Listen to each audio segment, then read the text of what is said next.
गांव की बहू। क्या सावित्री, मैंने सुना है कि मालती की बहू ने अपने सास ससुर को घर से निकाल दिया है। अब क्या कहूं, आजकल की बहुओं का कोई भरोसा नहीं है, कब क्या कर दें।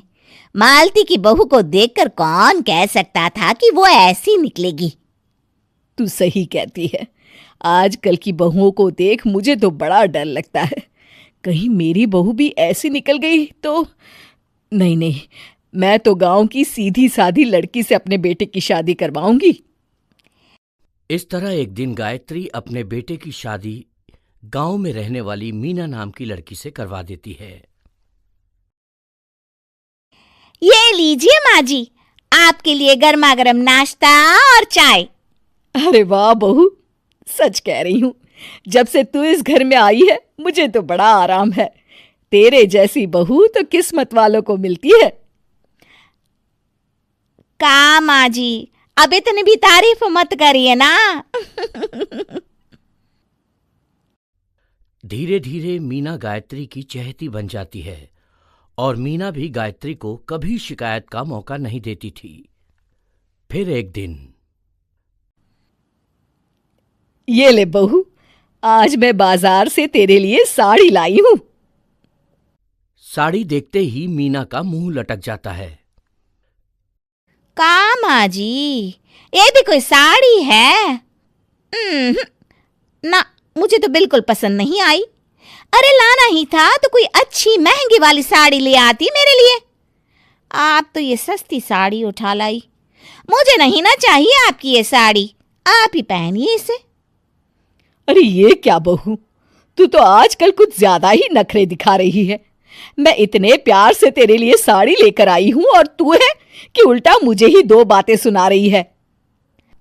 अरे माँ जी, आप अपने लिए तो बड़ी डिजाइनदार और महंगी महंगी साड़ियां खरीदती हैं और मेरे लिए ये सस्ती साड़ी ले आई। आप समझती हैं कि मैं गांव से आई हूं इसलिए मुझे कुछ नहीं पता। हाँ, अरे कुछ नहीं, तुझे शहर की हवा लग गई है बहू। इस तरह दोनों सास बहू में रोज किसी न किसी बात पर लड़ाइयां शुरू हो जाती थीं। एक दिन गायत्री अपनी कुछ सहेलियों को अपने घर चाय पर बुलाती है। अरे बहू, मेरी सहेलियों के लिए बढ़िया चाय नाश्ता तो बना दे। अरे माँ जी, अभी ना मेरे पास बिल्कुल भी समय नहीं है। मुझे ब्यूटी पार्लर जाना है।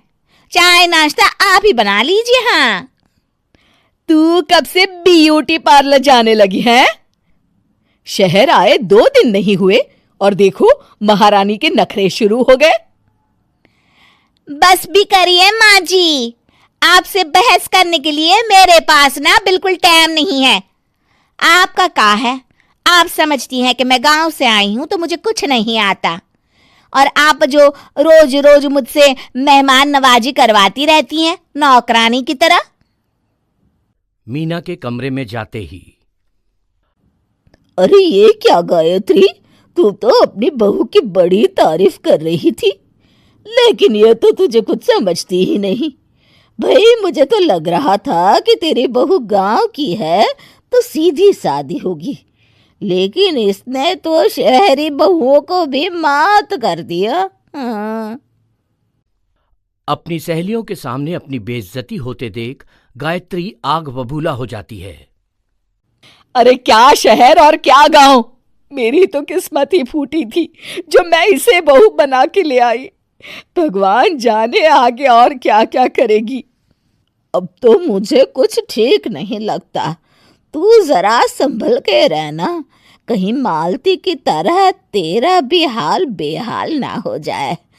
अच्छा, अब हम चलते हैं। अपनी सहेली की बातें सुनकर गायत्री थोड़ी घबरा जाती है। अरे ये सुशीला क्या बोलकर चली गई, कहीं इसकी बात सच ना निकल जाए। दूसरी तरफ मीना सारी बातें सुन लेती है। अगले दिन से गायत्री अपनी बहू से कोई काम करवाने से पहले 10 बार सोचती थी। ज्यादातर काम वो खुद ही कर लेती थी। अचानक अपनी सास में आए इस बदलाव को देख मीना, लाइए ना माँ जी, मैं कर देती हूँ ना काम।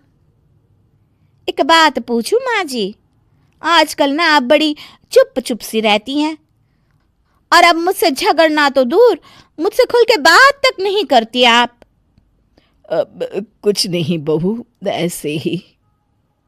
मीना अपनी सास की मंशा भांप जाती है और मुस्कुराते हुए कहती है, अरे माँ जी, चिंता मत करिए, मैं आपको घर से नहीं ना निकालने वाली।